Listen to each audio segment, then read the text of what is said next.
Hi friends, welcome back. Pan ఫిలోస్ 28 యూట్యూబ్లో తెలుగులోనే ఉంది, ఫ్రీగానే చూడొచ్చు అనమాట. Movie run time 1 hour 45 minutes ఉంది. మసాలా అయితే ఏమి లేదు, ఫ్యామిలీతో కలిసి కూడా చూడొచ్చు. ఇది ఒక రష్యన్ వార్ ఫిల్ము. ఈ మూవీని 1941లో జరిగిన రియల్ ఇన్సిడెంట్స్ని బేస్ చేసుకుని అయితే తీశారు.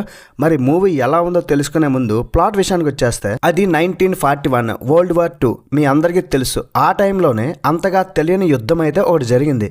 అదే నాజీ జర్మనీ అండ్ రష్యా మధ్య తూర్పు ఫ్రంట్లో జరిగింది.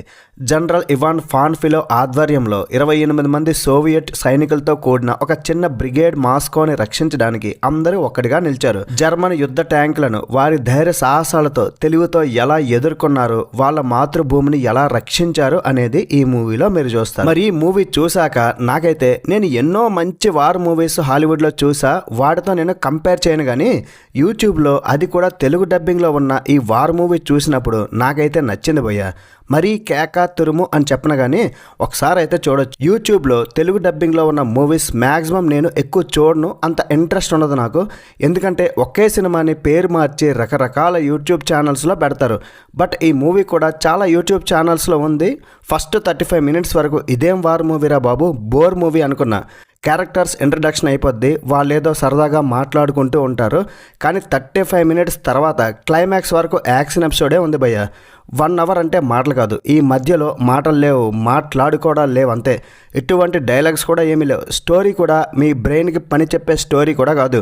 యూట్యూబ్లో ఉన్న చాలా మూవీస్తో కంపేర్ చేస్తే బాగానే ఉంది. కానీ మరీ హాలీవుడ్ వార్ మూవీస్ మీరు హై బడ్జెట్లోనే చూసుంటారు కదా, వాళ్ళకి మాత్రం నార్మల్గానే అనిపిస్తుంది. ఇది ఎంత బడ్జెట్లో తీశారో తెలియదు, కానీ మంచిగా అయితే కష్టపడ్డారు. ప్రొడక్షన్ వాల్యూస్ అయితే బాగున్నాయి, సినిమాటోగ్రఫీ ఎక్సలెంట్గా ఉంది. మ్యాక్సిమం CGIకి తక్కువ ప్రిఫరెన్స్ ఇచ్చి అయితే తీశారు. ఆ వార్ ఫీల్డ్, ఆ బాంబ్ బ్లాస్ట్లు, గన్ షాట్స్, ట్యాంకర్లు, సైనికులు పడే కష్టాలు, మంచు కొండల్లో పగలు, ఒక యుద్ధం జరిగినప్పుడు ఎలా ఉంటుందో కళ్ళకు కట్టినట్లయితే చూపించారు. తెలుగు డబ్బింగ్ అయితే బాగుంది, BGM పేలాల్సిన చోట అయితే పేలింది. ఈ దేశభక్తి స్టోరీలో గూస్ బంప్స్ తెప్పించే ఎలిమెంట్స్ కొంచెం తక్కువే. బట్ ఈ స్టోరీ ఎంతవరకు కరెక్టో కాదో తెలియదు, కానీ ఆ సైనికులందరికీ నా తరపు నుండి అయితే సెల్యూట్ చేస్తున్నా భయ్య. మరి ఈ మూవీకి నేను ఇచ్చే రేటింగ్ ఎంతంటే 3/5. That's it guys. ఇలాంటి మరిన్ని రివ్యూస్ కోసం మన ఛానల్ని సబ్స్క్రైబ్ చేసుకోండి. నెక్స్ట్ వీడియోలో మళ్ళీ కలుద్దాం. లైక్ చేయడం, కామెంట్ చేయడం, షేర్ చేయడం అస్సలు మర్చిపోవద్దు. బై బాయ్, జై హింద్.